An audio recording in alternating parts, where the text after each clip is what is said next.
Michelle Obama surprised fans on our new podcast by saying her pet peeve about her husband is that he's chronically late.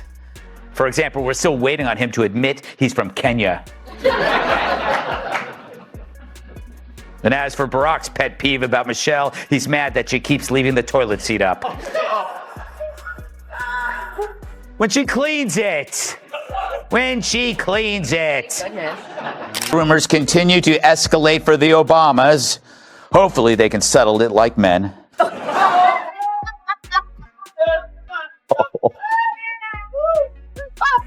Michelle Obama's polished image just met its match, and Greg Gutfeld is swinging with savage precision.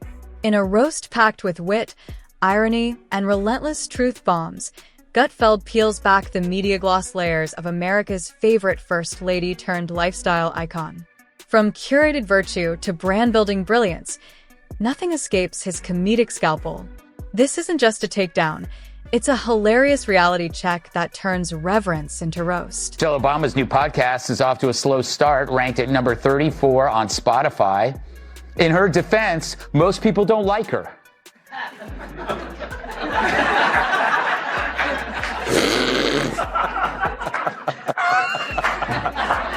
Half of them are probably primetime producers.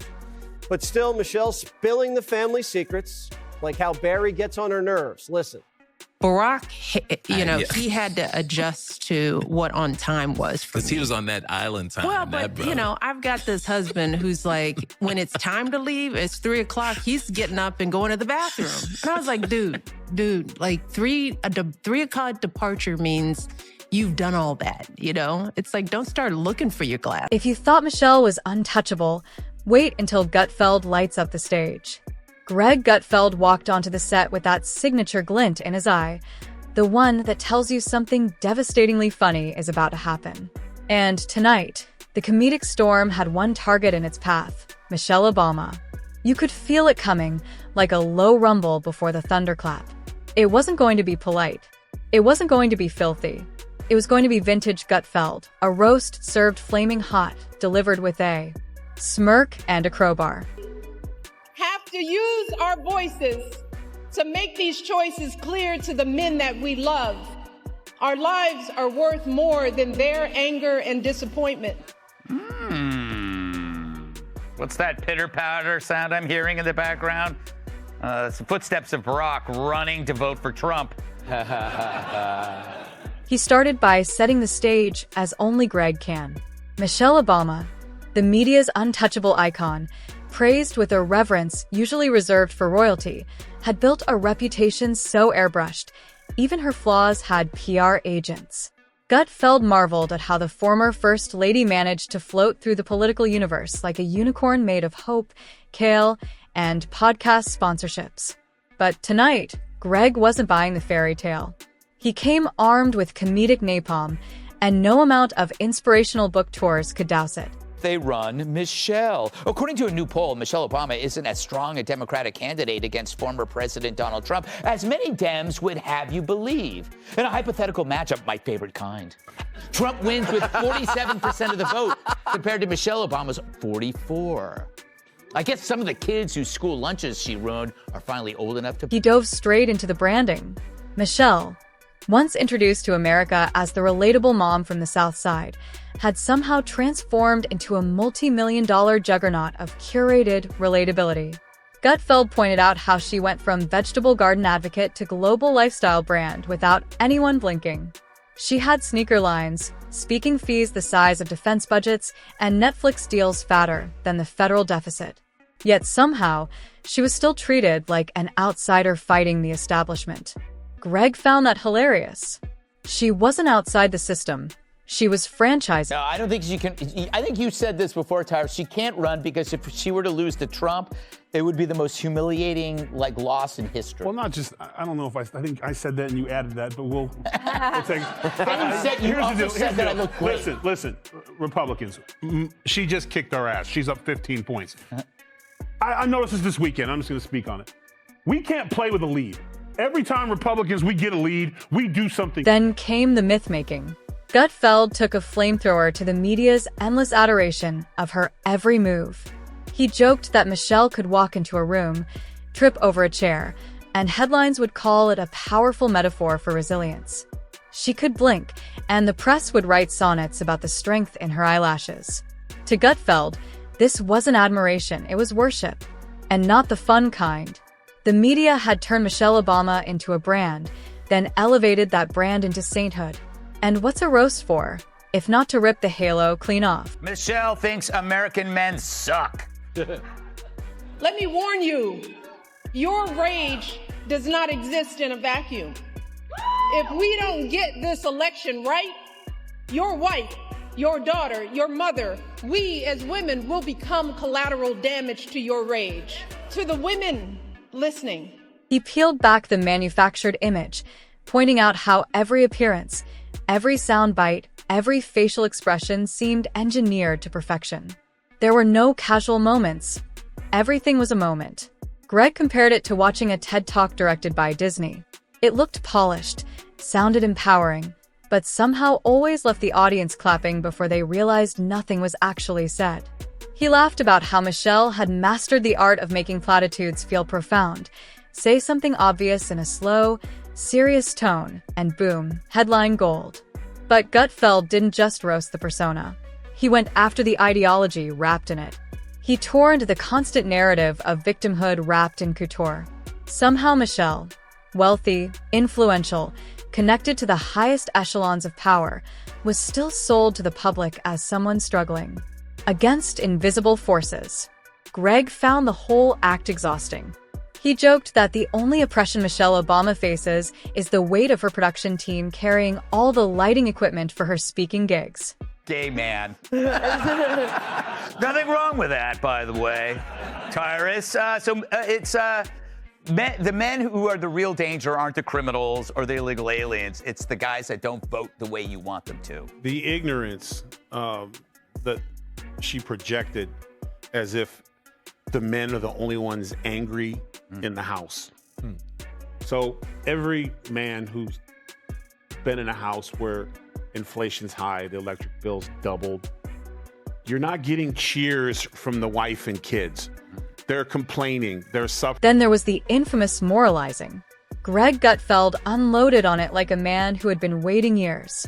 Michelle's lectures about health, nutrition, and how to live better always came packaged with an undertone of scolding, like America was a classroom and she was the substitute teacher who actually brought detention slips. Greg couldn't stop laughing at how even the simplest advice sounded like it came with a side of guilt. And of course, no roast would be complete without touching on the legacy building. Greg shredded the endless parade of documentaries, autobiographies, and carefully produced moments that seemed less about inspiration and more about historical preservation by Michelle, for Michelle.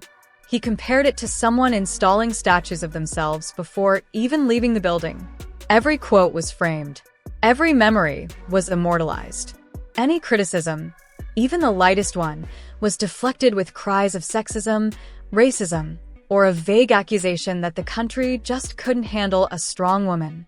Greg rolled his eyes, so hard he almost gave himself whiplash. Heather, were you surprised that Michelle Obama is not polling better? Because I assumed she would just explode. No, I mean, well, I would expect her to do better than Biden. I mean, especially she's of a younger age, I think greater mental capacity. And the way the border is going, I don't think you can get much worse. However, it is surprising that even among independents and as well as Democrats overall, He pointed out that Michelle Obama had become the only person in America who could sell out stadiums, land global deals, and still claim to be silenced. That's not being unheard. That's being amplified through 1,000 microphones and still complaining about the volume. Then came the self-comparisons. Greg couldn't resist. Gutfeld painted a picture of Michelle flipping through press clippings about herself like bedtime stories. She wasn't just narrating her life. She was directing it, casting it, and charging admission at the door. And the podcasting. Oh, Greg loved that one. Michelle Obama, now turned podcaster-in-chief, dropping pearls of wisdom to an audience already convinced she could do no wrong. Gutfeld mocked the format. It wasn't a conversation, it was a sermon with background music. He imagined the production meetings where each episode was designed to be just profound enough to be quoted, just emotional enough to go viral, and just vague enough to mean nothing at all. But the roast wasn't all glitz and gloss. Gutfeld pointed out the double standards, how Michelle could wade into political discourse, throw rhetorical jabs, stir up emotion, and still be framed as above the fray. He compared it to someone playing dodgeball while wearing a judge's robe. It's not one-sided. It's just the men are the ones trying to solution, and their solution is to vote for President Trump. And here's the thing, their women are backing them up. So take that little message, curl it up in a little box, and give it to Mr. Garrison. She could attack, insinuate, campaign, and then disappear behind the curtain of moral superiority whenever challenged. It wasn't just frustrating, it was brilliant. And Greg gave her credit for mastering the game while pretending she wasn't even playing. Greg joked that if Michelle wore jeans, it was a strike against tyranny. If she wore heels, it was a message to the global economy. He imagined fashion magazines convening summits to decipher her blouses like they were decoding the Dead Sea Scrolls. Greg wasn't impressed. He thought the obsession said more about the culture than the clothes. And of course, he couldn't resist going after the carefully curated family image, not the people themselves, but the way they were used. Gutfeld pointed out how everything Michelle touched became a branding opportunity. A dinner became a movement. A photo op became a national moment. He joked that if she took a walk, CNN would call it a masterclass in leadership. If she waved, someone would write a thesis. The woman could sneeze and generate 3 book deals and a charity campaign. But you can tell when she campaigns for Kamala, she looks like a bridesmaid giving a toast on her friend's 5th wedding. Right. Like, she knows this is a bad idea, and no one gives a... The only thing she's missing is a Cosmo and the hiccups. Like, what made the roast sting and soar was how Greg wrapped it all in undeniable wit. He wasn't attacking Michelle Obama the person. He was dismantling Michelle Obama the brand, the myth, the endlessly promoted avatar of modern virtue. He reminded viewers that when everything you do is choreographed to perfection, it becomes impossible to tell what's real. Because at the end of the day, Michelle Obama's greatest accomplishment wasn't just surviving the political world, it was mastering the post-political one. She turned herself into a movement, a product, a living ideal. And Greg Gutfeld, with a sparkle in his eye and a monologue still in progress, was just getting started. He leaned in deeper, shifting gears like a man who knew he was nowhere near finished. The roast had only scratched the surface. Now it was time to peel back the layers, the places where brand and reality blurred so seamlessly, even Michelle might have forgotten where one ended and the other began. Would you be attracted to a guy who's not financially sound when you meet him? I married one. Don't you like... He brought up the endless accolades, not because they were undeserved, but because of how predictably they rolled out like a red carpet of reverence. The media had built a shrine, and they treated any critique like sacrilege. But Gutfeld wasn't there to worship. He was there to poke holes in the stained glass. He laughed at how everything around Michelle had to be described with phrases like historic or unprecedented. Even when it was just her announcing a new line of throw pillows or doing an Instagram live with a celebrity guest, Greg imagined her walking into a kitchen, and a documentary crew immediately turning it into a metaphor for global healing. You know that they're having a hard time with men. Right. Doesn't seem like this is the right strategy. No. She basically says that they're hurting women by voting for Trump. But I think they don't understand that where it comes from in the first place is that people are sick of being told how bad they are and talked down to, and you know, It wasn't that she didn't do impressive things. It was that even the ordinary was inflated into the extraordinary, like an air mattress pumped so full it hovered above reality. And then came the activism. Gutfeld couldn't help but point out how Michelle, while endlessly praised for championing causes, never really risked anything. She never had to walk a tightrope. She built a marble runway and called it resistance. But what really got Gutfeld going was how every time Michelle re-entered the public sphere, the entire media world acted like she'd returned from exile, as if the break between podcast episodes was some kind of national silence. He compared it to a concert where the artist never leaves the stage, but keeps doing encores until the crowd forgets what the original song was. And that, he said, was the trick. Keep the spotlight on long enough, and people forget there's a script behind the shine. But Greg hadn't forgotten.